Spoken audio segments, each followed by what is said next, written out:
Hey everyone, welcome back to the show.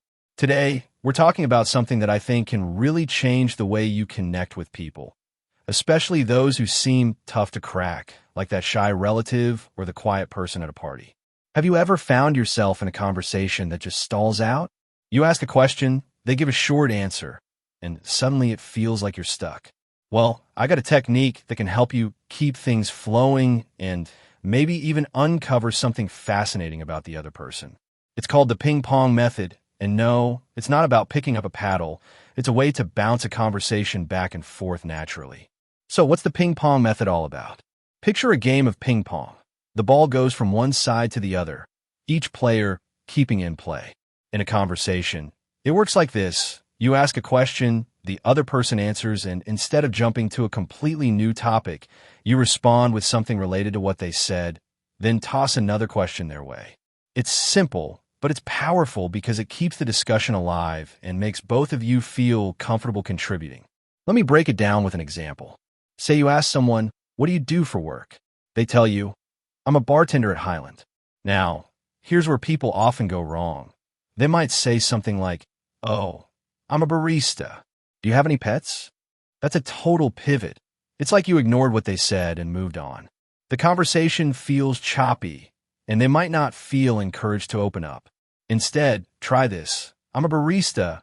I love Highland. You guys make the best cocktails. What's your favorite drink on the menu?"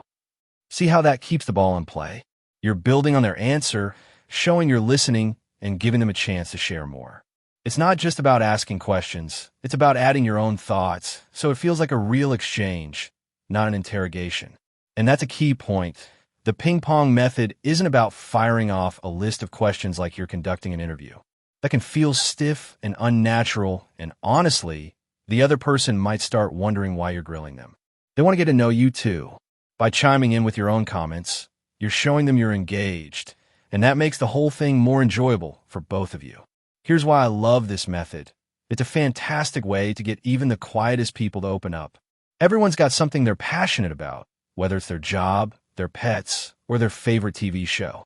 The trick is finding it, and the ping pong method gives you a better shot at uncovering that spark. Let me tell you about a time I saw this in action. I was at a family event, and there was this guy everyone called Uncle John. I'd met him before, but he was always super reserved. All I knew about him was that he looked like he could ride a Harley and worked at a manufacturing plant making big trucks. He wasn't exactly the type to start chatting up a storm, so I thought, let's see if this ping pong method can work its magic. I kicked things off by asking about his job. He gave me a polite, short answer, something about the trucks he worked on. It could have ended there, but I kept it going. I shared a quick thought about how impressive those machines are and asked another question. We bounced back and forth like that for a bit, and then I asked if he had any pets. That's when the floodgates opened. He started telling me about these stray cats he and his wife had taken in, where they found them, how they got them fixed, how old they were, the whole story. At one point, he even raised his hands and mimed little cat paws to show me how cute one of them was. I couldn't believe it. This tough-looking biker guy was glowing talking about his cats. He'd been quiet for over an hour at the party, but once we hit that topic, he out-talked everyone. It took maybe 15 minutes to get there, but that's the beauty of the ping pong method.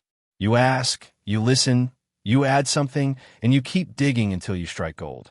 I never would have guessed Uncle John was a cat guy if I hadn't kept the conversation bouncing along. It just goes to show you can't judge a book by its cover, and a good technique can help you flip the pages. Now, while the ping pong method is awesome, it's not the only trick up your sleeve. Sprinkle in a little humor to keep things light, make natural eye contact to show you're present, and use their name here and there. It makes the chat feel personal. Oh, and don't underestimate body language. Standing tall with a friendly vibe says you're confident and interested, which puts the other person at ease. So, here's my challenge to you. Try the ping pong method next time you're talking to someone. Maybe it's a coworker, a friend, or even that quiet neighbor you've never really connected with. See how it feels to keep the conversation flowing and watch what happens when you hit on something they care about. It's rewarding, and you might just walk away with a new story or a stronger bond. Before I let you go, I want to mention something I've been working on. If you're into sharpening your social skills or picking up more tips like this, I've put together a free 4-day brain boot camp. It's got videos on social skills, some dating advice, and a couple other topics I think you'll find useful. If that sounds up your alley, you can sign up below. No pressure, just something to check out if you're curious. For now, though, go enjoy your next game of conversational ping pong. Thanks for listening, and I'll catch you next time.